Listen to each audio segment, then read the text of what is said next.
Hello, কেমন আছো তোমরা? আমি ভালো আছি। আজকে গণেশ চতুর্থী, গণেশ জয়ন্তী। আজকে গণেশ ঠাকুরের জন্মদিন। আমি মুম্বাইয়ে থাকি, তো আমাদের এখানে তো তোমরা সবাই জানো গণেশ ঠাকুরকে আমরা কীরকম ভালোবাসি আর গণেশ ঠাকুরের মহিমা কত। তো গণেশ ঠাকুরের এখানে পুজো হচ্ছে, আমাদের এখানে খুব বড় করে মণ্ডপে পুজো হচ্ছে। আমাদের এখানে কোনো কোনো বাড়িতেও গণেশ পুজো হচ্ছে। তো সেখানেই আমি এখন যাব। তো যাওয়ার আগে ভাবলাম তোমাদের কালকে সরস্বতী পুজো, তো একটা দুটো টিপস তোমাদের দিয়ে দিই, কি তোমাদের খুব উপকার হবে তাতে। ঠিক আছে?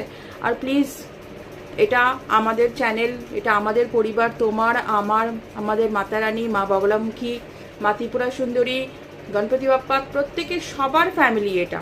তো সব প্লিজ আমার চ্যানেলটাকে, এই ইউটিউব ফ্যামিলিটাকে সাবস্ক্রাইব করো, কি ইউটিউব ফ্যামিলিটা আরও আগে যেতে পারে, আরও বড় হয় ইউটিউব ফ্যামিলিটা। সাবস্ক্রাইব করতে কোনো পয়সা লাগে না, শুধু সাবস্ক্রাইব করে দাও গাইজ। একটা সাবস্ক্রাইব দরকার, একটা করে সাবস্ক্রাইব হলেই ফ্যামিলিটা অনেকটা বড় হয়ে যাবে। আচ্ছা, যেটা বলার জন্য আমি ভিডিওটা তোমাদের দিচ্ছি, কালকে সরস্বতী পুজো।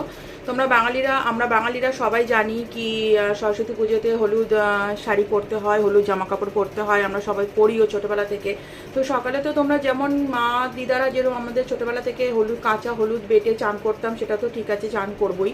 আর তারপরে তোমরা একটা কাজ করবে, তোমরা যখনই সরস্বতী মায়ের কাছে পুজো দিতে যাবে, কোনো বাচ্চাদের, বিশেষ করে বাচ্চারা যারা পড়াশোনা করে তাদের জন্য মা সরস্বতীর পুজো তো ভীষণ উপকারী আর ভীষণ দরকার। আর প্রত্যেক স্কুলে, কলেজে, কলকাতায়, কালকে ওয়েস্ট বেঙ্গলে, সব জায়গায় যারা বাঙালিরা আছি তারা সবাই কালকে সরস্বতী পুজো করব।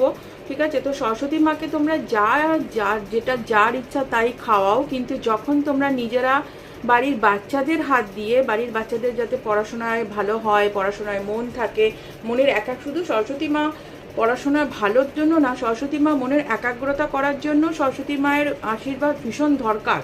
সরস্বতী মা যে রাহু গ্রহ আছে, রাহু গ্রহকে শুধুমাত্র একজনই কন্ট্রোল করে, সেটা হচ্ছে মা সরস্বতী। ঠিক আছে?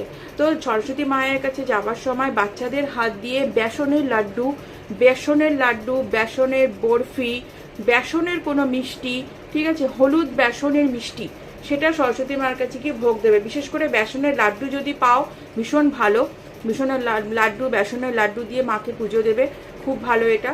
আর তোমরা যে বেসনের লাড্ডু, হলুদ গাঁদার ফুল, বিশেষ করে হলুদ গাঁদার ফুল হলেই বেশি ভালো হয়। হলুদ ফুল, যে কোনো হলুদ ফুল, কিন্তু হলুদ গাঁদা মা সরস্বতীর ভীষণ পছন্দ। আর এখন তো হলুদ গাঁদা ফুল ইজিলি পাওয়া যাচ্ছে।